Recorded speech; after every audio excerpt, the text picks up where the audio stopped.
Magpapalit ako mga idol ng timing belt ng GL Grandia. Tapos papalitan ko rin ng tensioner bearing. Abangan ang aking gagawin. Panoorin niyo mga idol. Tatanggalin itong cover. Nandito yan sa loob nito cover yung timing belt.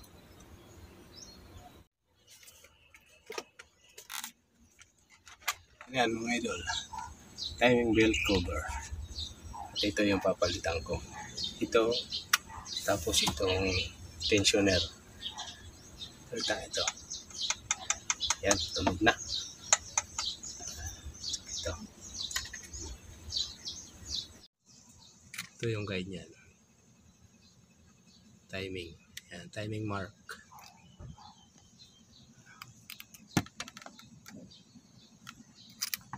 Ito.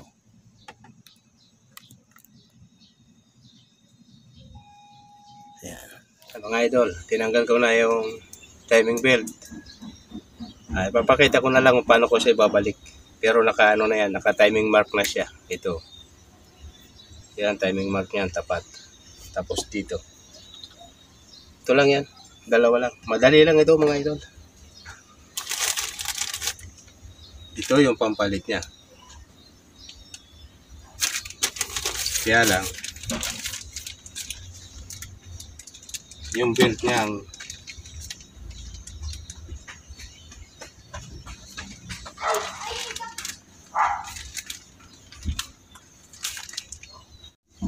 ito yung timing belt.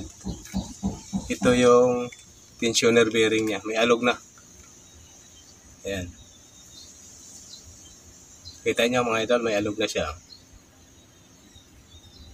Delikado ito mga idol. Kaya doon sa may mga sariling sasakyan, panoorin nyo ang aking vlog o kaya pwede nyo akong kontakin kung malapit lang kayo sa Metro Manila. Pupa naman yung bearing, kaya lang may alog na. Delikado na ito kasi unang-una timing belt ito. Pag ito naputol o kaya lumihis, wasak ang makina nyo.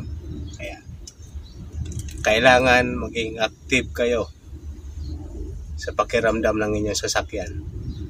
Mega love shoutout sa inyo lahat mga idol. Maraming salamat sa patuloy nyo suporta. Abangan ang aking pagbabalik ng timing belt. Parehong-pareho mga idol. Oh. Kanyo? 97R25. Ito din, 97R25. Sakto. Walang kawala.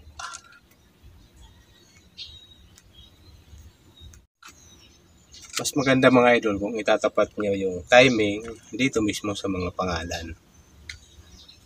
Halimbawa, ganyan.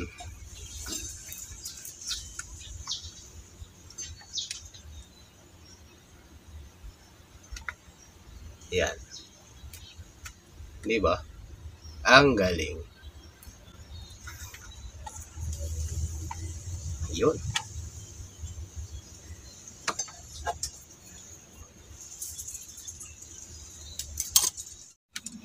Yan. Okay na mga idol, titestingin ko na paanda rin ang aking pinalitan ng timing belt at tensioner.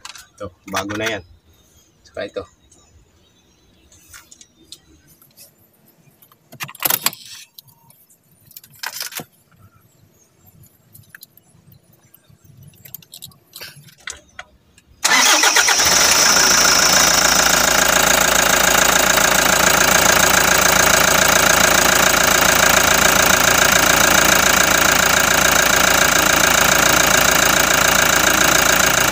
Ayos.